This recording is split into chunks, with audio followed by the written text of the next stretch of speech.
Hello everyone, मैं रवि श्रीवास्तव। आपका topic integers चल रहा था, जिसका एक एक्सरसाइज कंप्लीट हो गया। आज एक्सरसाइज बी के बारे में बात करेंगे। बी में क्या क्या है ये आज हम देखेंगे। चलिए बात करते हैं एक्सरसाइज बी में कैसे हमें देखना है कि इंटीजर्स का योग कैसे होता है या घटाव कैसे होता है।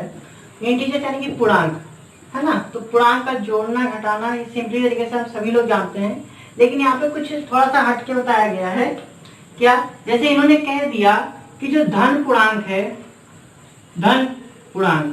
ना, आप कोई भी सिंबल ले सकते हैं, है ना। धन पूर्णांक जैसे मान लिया कि ये धन पूर्णांक को हम कुछ इस तरह से मान रहे हैं, एक गोला। खैर आपकी बुक में रेड और ब्लैक गोला दिया होगा, इसमें गोला कह के आप सर्किल कहिए, सीधे वृत्त कहिए कि दो वृत्त आपको ब्लैक और रेड में दिया होगा, जिसमें कहा गया होगा कि रेड जो सर्किल है वो आपका धन पूर्णांक है और ब्लैक सर्किल है वो आपका ऋण पूर्णांक है। अब यहाँ पे हम रेड और ब्लैक दिखा नहीं सकते आपको, तो थोड़ा सा इसको डिफरेंट बना देते हैं कि धन पूर्णांक को मान लिया कि ये गोला है और ऋण पूर्णांक को आप कुछ और मान लीजिए, जरूरी नहीं कि आप गोला ही मानिए, है ना। आप कुछ भी मान लीजिए, ट्रायंगल जो मानना हो। खैर अगर आप मानना चाहते हो तो ये इसी को डबल सर्किल भी कर सकते हो, क्योंकि सर्किल है तो सर्किल ही लेके चल रहे हैं, ठीक है। अब इसमें आपको जैसे जोड़ना घटाना है, जैसे बचपन में मान लीजिए कहते थे कि यहाँ पर 2 लड्डू हैं, है ना। बचपन में कहते थे कि यहाँ पर 2 लड्डू हैं और 2 लड्डू मेरे भैया ने या पापा ने लाके दे दिया, तो कितनी हो गई? 2 और लाके दे दिया, है ना। तो टोटल अब कितनी होगी? 1 2 3 4 यानी 4 लड्डू हो गया। या हम ऐसे कह सकते हैं कि 2 लड्डू मेरे पास पहले से थे, फिर क्या हुआ कि छोटा भाई या भैया ने 1 लड्डू छीन लिया, तो आपके पास कितने लड्डू बचे? 1 लड्डू बचे। तो इसमें से वही है कि आपको ये धन पूर्णांक, अब इसमें धन पूर्णांक देखना है। देखिए अगर धन पूर्णांक होगा, जैसे मान लीजिए +4 होगा, है ना, तो आप आपकी बुक के अनुसार रेड सर्किल लेंगे, लेकिन हम यहाँ पे धन पूर्णांक इसको माने तो ये ले लेंगे। तो +4 है तो आप 4 ऐसे ऐसे बना लो धन पूर्णांक के लिए, ठीक है। उसके बाद आपसे कह रहा है कि इसे -4 करना है, यानी ऋण पूर्णांक भी 4 है, तो ऋण के लिए हमने ये वाला सर्किल माना है और आपकी बुक में ब्लैक सर्किल है वो आप ले सकते हैं। अब हम इसके नीचे देखिए ये लिख सकते हैं डबल सर्किल, है ना। तो आप अपनी बुक के अनुसार चलिएगा, ये तो हमने ऐसे दिखा दिया है, ठीक है। अब इन दोनों का सब्ट्रैक्शन क्या हो जाएगा? इन दोनों का जोड़ेंगे तो आपका ये क्या हो, ये चारों आपके कट जाएंगे, यानी इसमें से कोई भी गोला आपको नहीं बचेगा, जो कि आंसर 0 आएगा। यहाँ पे कुछ नहीं बचेगा, ये 0 है आपका, ठीक है। तो गोला से डिफरेंस देखिएगा, 0 हमेशा कुछ इस टाइप का होता है ना। ये अंडाकार समझिएगा, ठीक है। तो इसमें कुछ नहीं है, छोटा सा इंट्रोडक्शन से देखिएगा। मेन आपको बताना कि संख्या रेखा की सहायता से हम कैसे पूर्णांक को जोड़ते घटाते हैं, ठीक है। तो आइए बात करते हैं संख्या रेखा पर। इस पे कोई इतना ज्यादा जानकारी जानने की जरूरत नहीं है, नॉर्मल सी बात है। चलिए आते हैं संख्या रेखा की सहायता से हम कैसे पूर्णांक को जोड़ते हैं, है ना। संख्या रेखा की सहायता से पूर्णांक को जोड़ना, जैसे मान लीजिए आपको दिया हुआ है 2 + 3 = 5। चलिए मैंने ये लिख दिया, आप हटा दीजिए, मत लिखिए, आप सीधे जोड़ के लिखिएगा। मान लीजिए ये क्वेश्चन दे रहा हूं, मुझे ये करना है ना। तो आप ऐसे एक संख्या रेखा खींचेंगे। इसमें आप सभी जानते हैं पूर्णांक में जो जो होते हैं बीच में 0 होता है। यहाँ 1 2 3 4 5 6 7 और आगे बढ़ता रहता है। इसी तरह इधर -1 -2 -3 एंड सो ऑन, ठीक है। अब यहाँ पे देखिए सबसे पहले क्या है, आपको कितना विस्थापन लेना है? 2 का, है ना, ठीक। तो 2 का विस्थापन देखिए 0 से चलेंगे हम और 2 तक जाएंगे, ठीक है। तो अब ये देखिए ये कैसी, ये पॉजिटिव संख्या है, धनात्मक संख्या। तो मैंने बताया था कि धनात्मक संख्या होगी तो हमेशा 0 के बाद जाएंगे, यानी 0 से दाईं ओर की तरफ बढ़ेंगे, और अगर माइनस वाली संख्या हो तो 0 के बाईं ओर आते, ठीक है ना। चलिए देखते हैं 2 तक आगे, उसके बाद देखिए फिर +3 है, यानी 2 के बाद फिर +3 स्टेप और बढ़ना है। तो देखिए 1 2 3, है ना। तो 3 कहाँ जाएगा? ये तो ये कितना विस्थापन होता है, आप यहाँ पे 2 विस्थापन भी लिख सकते हैं, 2 लिख के आप विस्थापन भी लिख सकते हैं, 2 ऐसे लिखिए, ये 2 है, ये 3 है, ये 2 का विस्थापन हुआ, 3 का विस्थापन हुआ, टोटल कितना हुआ, देखिए आप टोटल का ऐसे दिखा सकते हैं आप कुछ इस टाइप का, ठीक है। ये तो ये आपका संख्या रेखा पे आप बता दिए कि कैसे जोड़ते हैं, है ना। यानी इसका आंसर क्या है, देखिए 1 2 3 4 5, है ना। तो इसी तरह से आप बता सकते हैं कि 2 + 3 = 5। नेक्स्ट देखते हैं कि सब्ट्रैक्शन कैसे होता है इसका।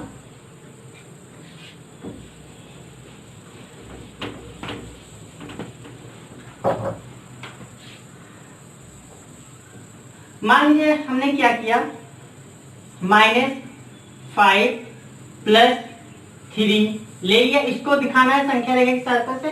तो हमने क्या किया, एक थोड़ा सा बड़ी सी लाइन के लिए संख्या रेखा खींच लिया, उसके बाद पहले इस पे नंबर रिप्रेजेंट कर दें।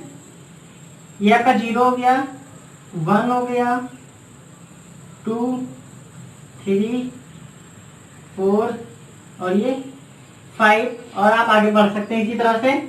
फिर इधर -1 -2 -3, यहाँ देखिए -5 है तो मुझे -5 तक जाना पड़ेगा, -4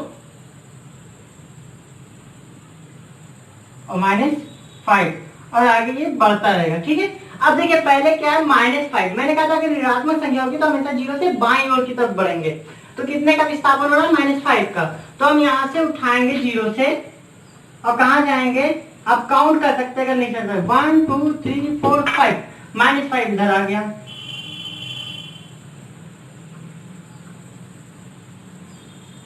आप चाहें तो लिख सकते हैं 5 विस्थापन, है ना।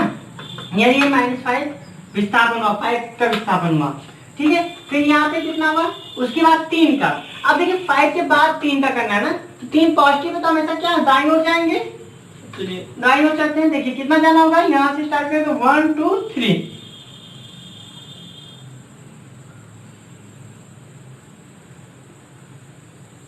ये ठीक है ना। ये 1 2 3 -3 सॉरी 3 का विस्थापन हुआ, है ना। तो आपके पास बचा क्या, देखिए जो ये गैप हुआ यही आपके पास बचा,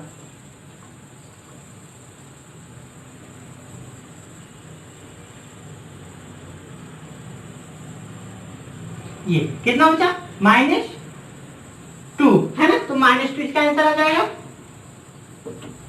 तो इसी तरह आपको संख्या रेखा पे दिखाना है, जोड़ना घटाना है, और ऐसे ही आपको बनाना है, ठीक है। आगे देखते हैं, चलिए एक्सरसाइज के बारे में बात करते हैं। इसके बाद एक्सरसाइज है आपका एक्सरसाइज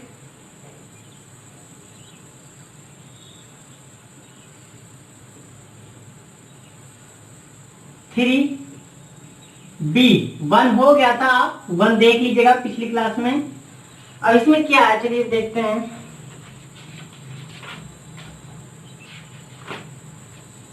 थ्री बी, देखिए सबसे पहले आपको क्वेश्चन कुछ रिक्त स्थान भरने वाले हैं, है ना। इसमें आपको बताना, जैसे हम पहले का एक क्वेश्चन बता रहे थे, दूसरा आप खुद से ट्राई करिएगा।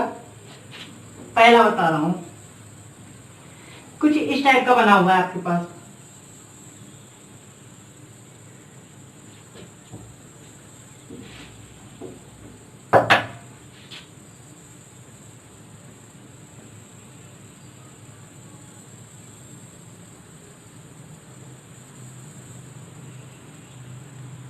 ये ऊपर हो गया, चलिए इसको नीचे बना देते हैं।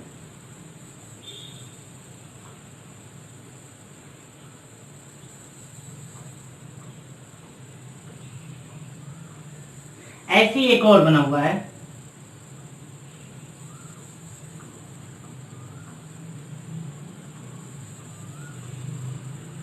थोड़ा तिरछा उछा हो गया, तो देख लीजिएगा।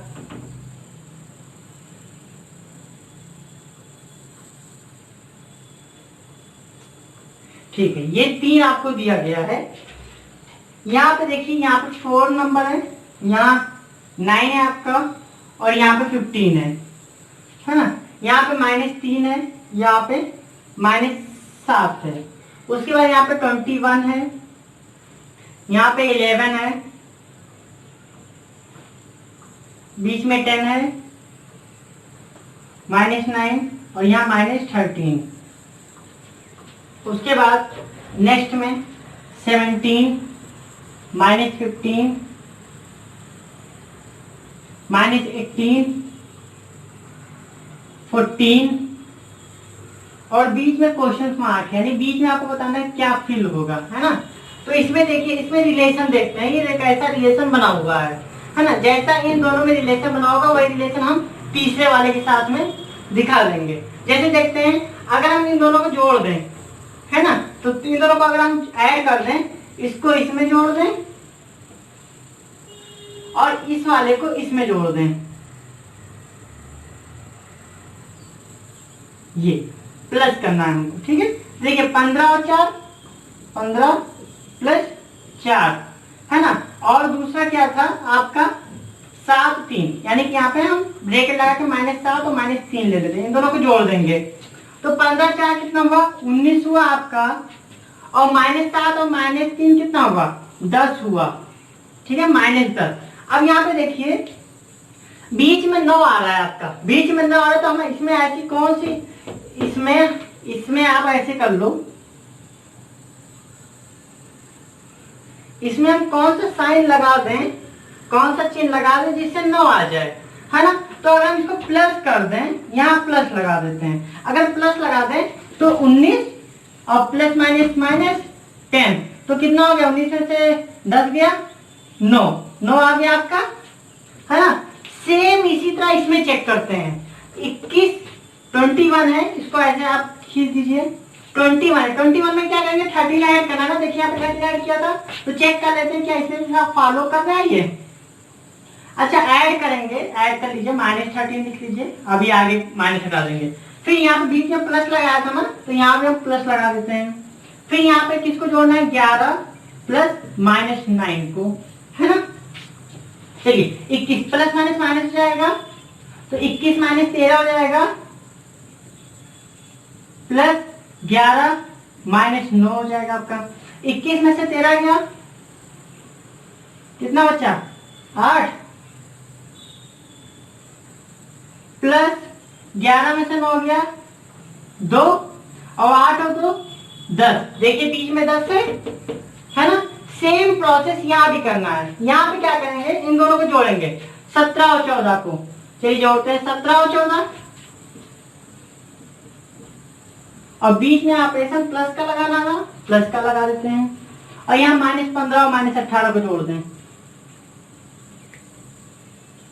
ठीक है। 17 और 14 जोड़िए अलग और उन दोनों को अलग,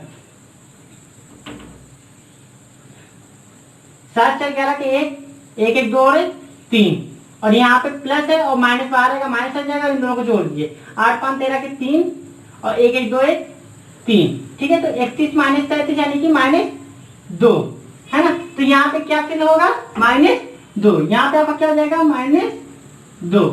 ओके, तो ऐसे ही आपको करना है।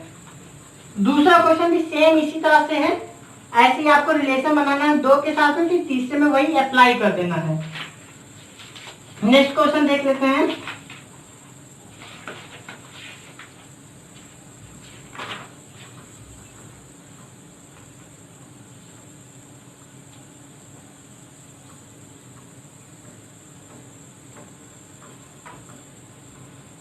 तीसरा क्वेश्चन कह रहा है, अपनी अभ्यास पुस्तिका में खाली जगह भरिए। ये भी आपको फिल इन द ब्लैंक से करना है, रिक्त स्थान की पूर्ति करना है। चलिए ये बात बोल के बता दे रहा हूँ, क्योंकि इसमें आपको सिर्फ फिल करना है।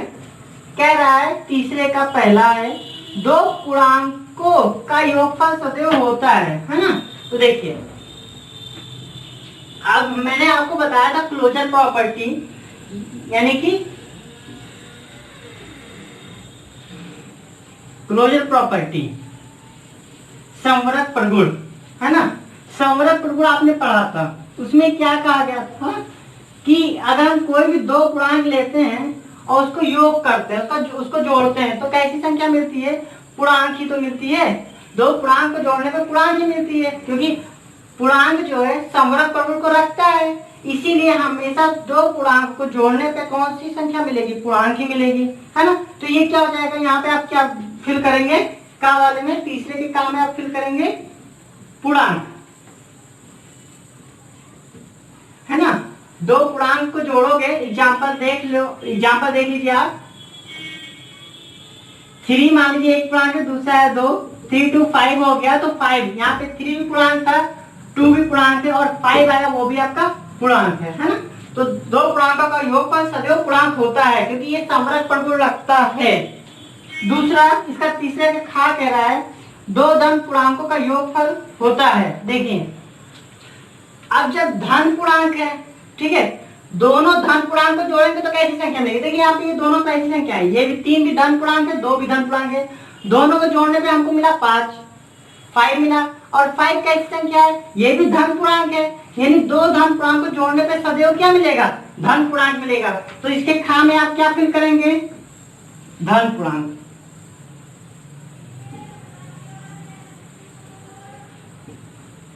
है ना। एग्जाम्पल के साथ आपको बता रहे हैं, आप परेशान मत होइएगा।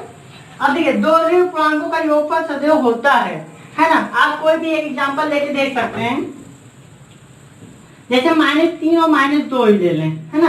अब देखिए -3 और यहाँ प्लस लगा दीजिए, क्योंकि योगफल की बात हो रहा है। ये -3 और -2 दोनों को अगर हम ऐड करेंगे तो क्या मिलेगा, अब जानते हो क्या मिलेगा, -3 -2 हो जाएगा, प्लस माइनस माइनस हो जाता है, -5 आया, है ना। तो दो ऋण पूर्णांक को जोड़ने पे कैसी संख्या मिली, ऋण पूर्णांक मिला, है ना, निगेटिव इंटीजर। तो आप क्या लिखोगे गांव में, सदैव कौन क्या मिलेगा, दो ऋण पूर्णांक का योगफल ऋण पूर्णांक मिलेगा।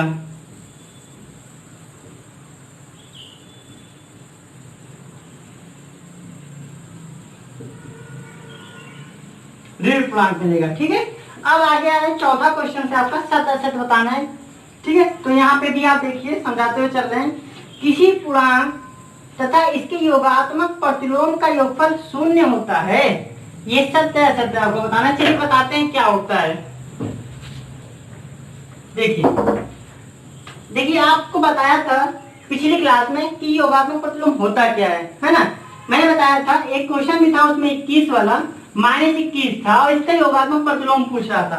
तो योगात्मक प्रतिलोम वो होता है जब हम जो पूर्णांक दिया होता है उसमें हम ऐसी कौन सी संख्या जोड़ दें, है ना, जिससे उसका योगफल 0 हो जाए। तो आपको पता है कि -21 में हम +21 जोड़ेंगे तभी 0 होगा, और जो +21 हो इसका -21 का जो +21 आएगा ये कहलाता है योगात्मक प्रतिलोम।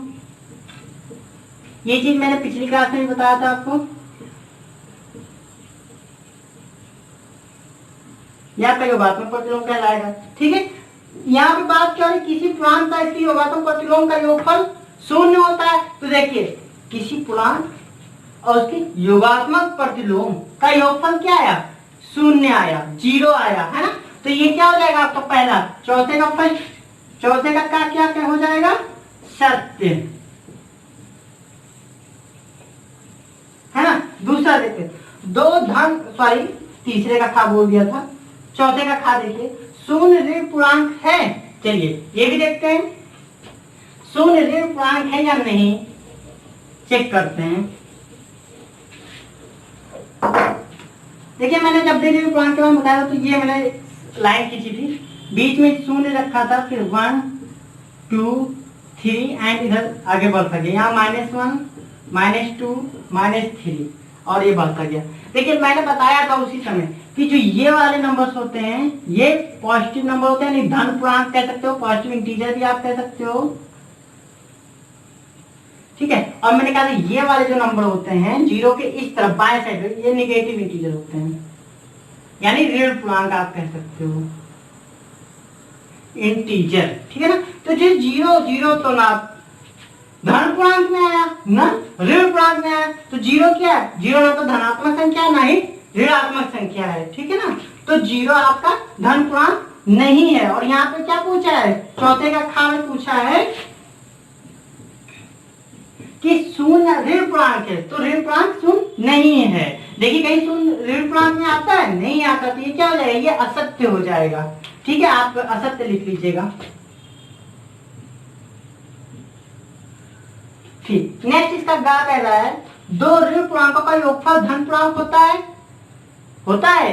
अभी जस्ट मैंने बताया था तीसरे का गा वाला क्वेश्चन यही कह रहा था कि दो ऋण पूर्णांकों का योगफल क्या होता है, तो मैंने कहा था ऋण पूर्णांक होता है। यहाँ पे कह रहा है दो ऋण पूर्णांकों का योगफल धन पूर्णांक होता है, तो ये गलत है, ये असत्य है।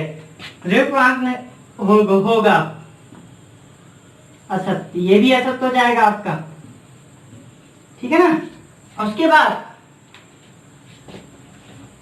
घा देखिए चौथे का, किसी पूर्णांक और शून्य का योगफल उस पूर्णांक के बराबर होता है। अब देख कोई भी पूर्णांक लेंगे उसमें जीरो को ऐड करेंगे, जीरो को जोड़ेंगे तो वही संख्या मिलेगी, है ना। तो आप इसको भी क्या कहेंगे, ये सत्य है,